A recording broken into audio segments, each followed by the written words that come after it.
La insulina es una hormona producida por el páncreas que contribuye a regular los niveles de glucosa en sangre. Esta hormona es vital para el transporte y almacenamiento de la glucosa en las células. Ayuda a utilizar la glucosa como fuente de energía para el organismo. Se debe inyectar en la grasa que está debajo de la piel y no en el músculo. Conoce un poco más de este tema en la siguiente entrevista. Daniela Rodríguez Morazán, Acción 10 en la mañana.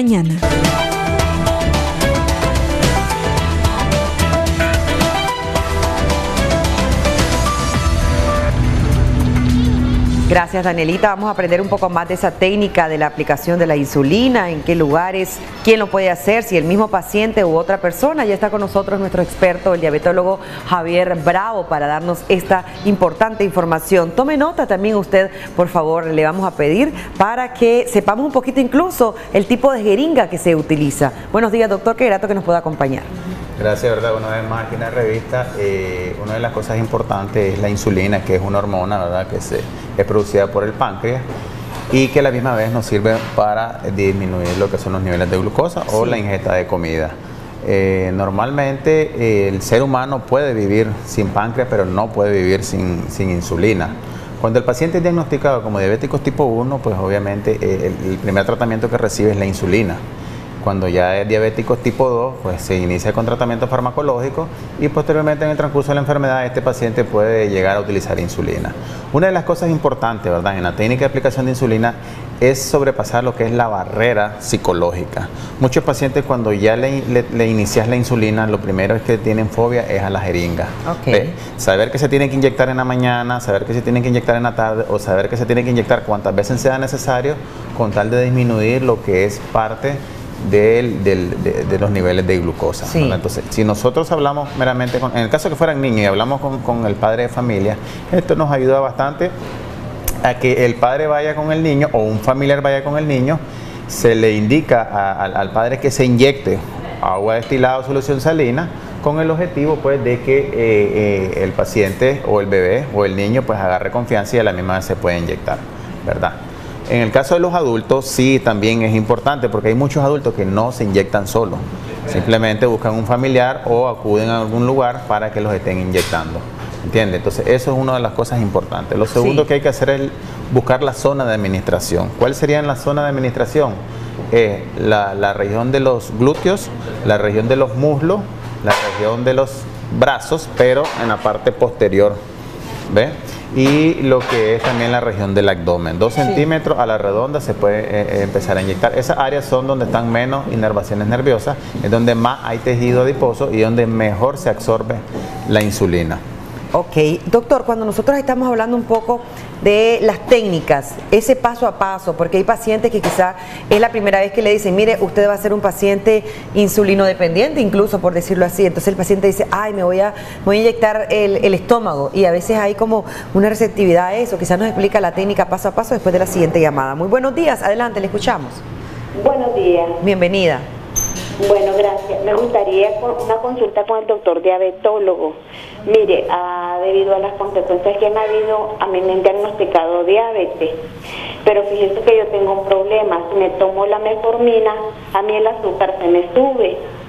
Entonces yo estoy luchándola con dieta y evitando todo lo que es dulce. Entonces yo me gustaría que un doctor, a ver si me regalaba una consulta para que él me mirara y no caer en eso de la insulina. Porque la verdad que no me han diagnosticado, me dijo el doctor que era prediabética, pero mire, yo me mantengo en 105, si yo me bebo la metformina, a mí se me sube hasta 180, 200, entonces como que tengo un descontrol y pues la verdad que no me gustaría caer en esto de la insulina porque no sé qué está pasando con mi diabetes. Como no, déjenos sus datos completos y su número de teléfono, por favor, y después usted le va a llamar al doctor para que le dé esa cita. Muy importante lo que ella explicaba. Ella se mantiene en 105, ¿es normal ese estado? Está en fase de prediabetes, lo que hay que averiguar es hacer otro tipo de exámenes para determinar si su páncreas pues está funcionando. A veces se le eleva a 180, decía ella. Puede ser después de una comida a lo mejor. Entonces habría que regular lo que es la alimentación y hacerle control de glucosa por las tardes para ver hasta dónde el nivel que llega. Doctor, pero si a ella se le eleva a 180, ¿ya deja de ser prediabética para ser paciente diabético? ¿Cómo es eso? Es que ya hay rangos en los cuales se determina. En fase, la glucosa en ayuna, como ya dicen, 105 en ayuna. Sí. Y postprandial, o sea, después de las comidas, que puede elevarse hasta 160, 180. Okay. Lo que hay que ver en cuánto tiempo es que tiene ese 180, si a la hora de comer, o a las 2 horas, o a las 4 horas. Entonces, para eso se le hace otro tipo de examen. Ok, ahora sí el paso a paso, doctor, y quizás nos presenta un poco la jeringa, sí, y la agujita, que es lo que más, ¿verdad?, estresa. Exactamente, traes una muestra de jeringa en la cual podemos determinar que el paciente, si se está aplicando más de 70 unidades en la mañana y 50 en la tarde, podemos ocupar la jeringa de 100 unidades. En caso de los pacientitos que solo se aplican 10 unidades o 15 unidades al día, podemos ocupar la de 30, ¿verdad? Ok. Hay otra muestra de 50 y hay otra de 100. Ok, son agujitas muy pequeñas estas, doctor. Exactamente. En cuanto al tamaño de la aguja, podríamos tener que esta mide aproximadamente 4 milímetros. Hay de 4, de 5, de 6 y de 8.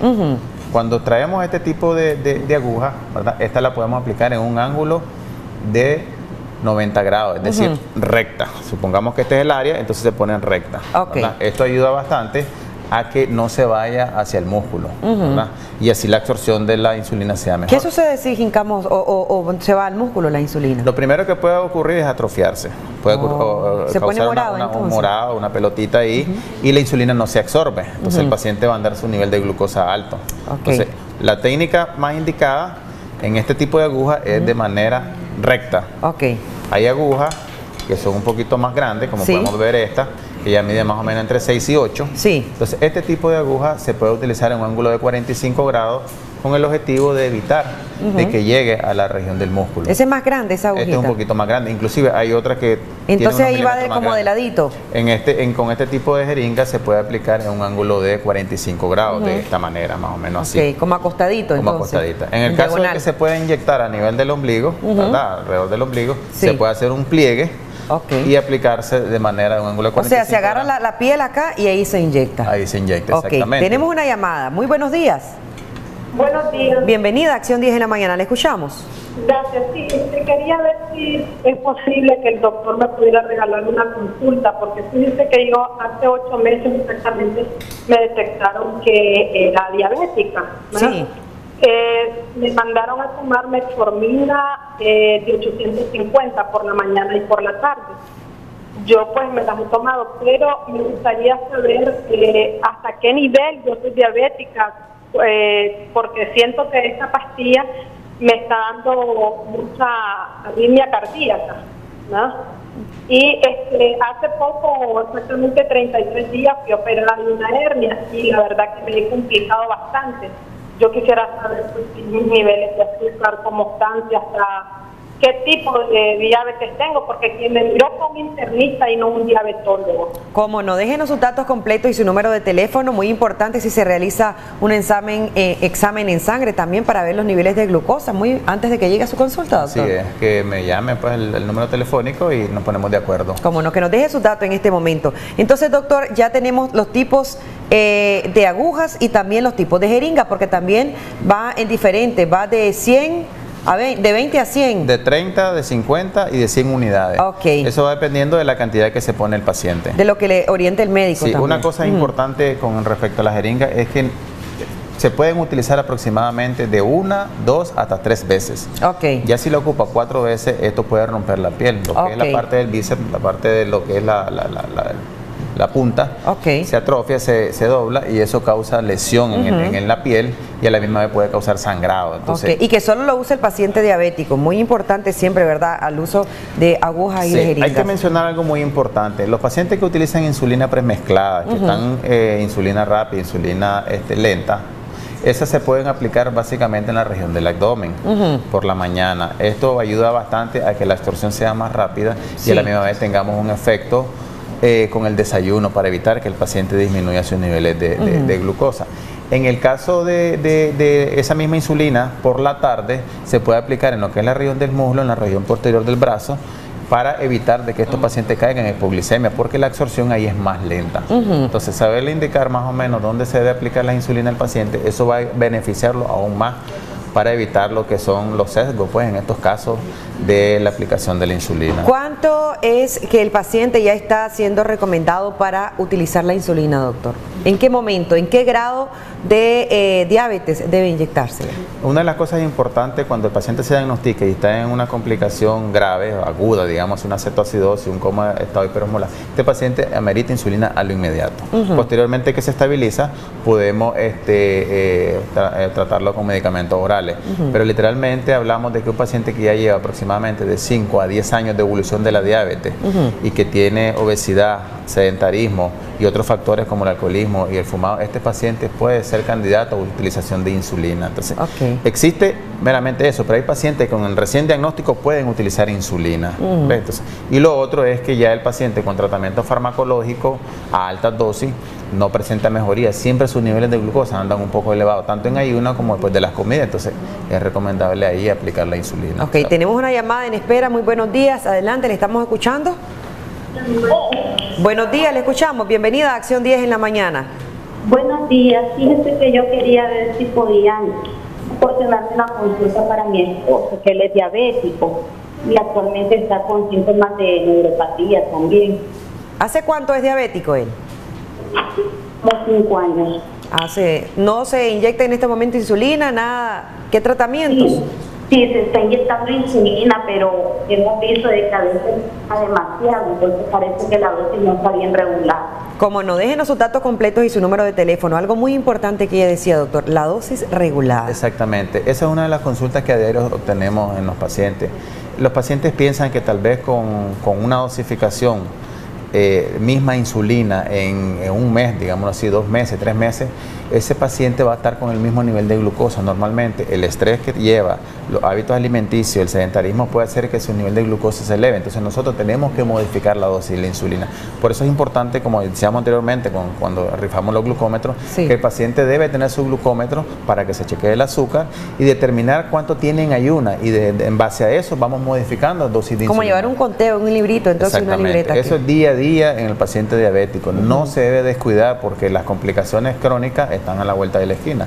Aparecen inmediatamente y cuando miramos ya el paciente termina amputado. Sí, doctor, ¿qué complicaciones llevaría al paciente? Dos cosas extremas. Uno, o que no se aplique la insulina que le ha recomendado el experto, el especialista, o que se sobredosifique.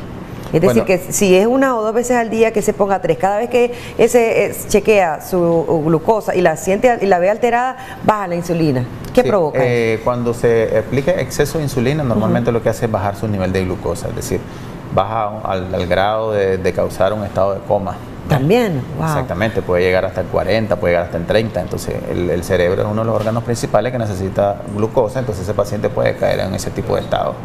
Y el paciente que no se pone insulina, obviamente va a elevarse los niveles de glucosa tan altos que lo puede llevar a una cetoacidosis o un estado hiperosmolar, también lo puede llevar a un estado de coma, es decir, los dos extremos son bastante peligrosos. Entonces, cuando se le recomienda al paciente aplicarse la insulina, en el caso del diabético tipo 2, ese paciente no se aplica la insulina hoy, se le eleva a 200, no se le aplicó mañana, se le eleva a 300, es decir, es más lento la complicación. En el caso del diabético tipo 1, si no se aplica insulina, en menos de 24 horas, fácilmente puede caer a un estado Doctor, más grave. antes de pasar a las recomendaciones, cuando habla de paciente tipo 1 y tipo 2, ¿qué grado de diabetes está teniendo ese paciente? Cuando hablamos de diabetes tipo 1, hablamos de aquella condición del paciente que se diagnostica antes de los 20 años. ¿Ya? Antes de los 20 años, recién nacido o en la etapa de la adolescencia. Cuando hablamos de diabéticos tipo 2, aquello que se diagnostica después de los 30 años, ya cuando hay factores secundarios que te pueden conllevar a la aparición de la diabetes. Recomendaciones para aquellos pacientes que nos están sintonizando en este momento, ¿deben ellos también inyectarse o que sea otra persona que lo haga? ¿Qué recomendaciones les da? Una de las cosas importantes que recomiendo a los pacientes que ya están utilizando insulina, que deben aprender a aplicársela solito, porque no sabemos. ¿Es doloroso eso, doctor? No es doloroso. Normalmente nosotros, cuando tenemos las capacitaciones de esto, nosotros mismos nos pinchamos y les demostramos a los pacientes pues cómo se deben de hacer. ¿Ves?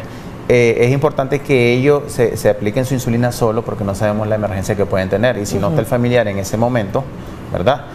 Vamos a causar algún problema. Lo segundo es que se apliquen con la jeringa por lo menos 1 o 2 veces, que no se apliquen más de 3 ni más de 4 veces. Okay. Y lo otro, pues que estén siempre atentos a sus niveles de glucosa con el médico que lo está viendo o donde lo están atendiendo. ¿El frasquito de insulina debe estar refrigerado? ¿Debe estar a una temperatura ambiente, doctor? Eso va dependiendo del tipo de insulina. Hay insulinas que se pueden mantener refrigeradas y hay insulinas como los de lapicero, ¿sí?, que pueden mantenerse normalmente a una temperatura fresca y el paciente los pueden dar y los pueden aplicar. Cómo no, doctor. Muchísimas gracias por esa importante información. Ya veíamos nosotros en las diferentes presentaciones también de las jeringas, los tipos de agujas, qué hacer en el momento que nos inyectamos, la forma de hacerlo, muchas recomendaciones de nuestro diabetólogo. Con esto nosotros nos despedimos. Gracias, doctor, lo esperamos la próxima semana si Dios así nos lo permite.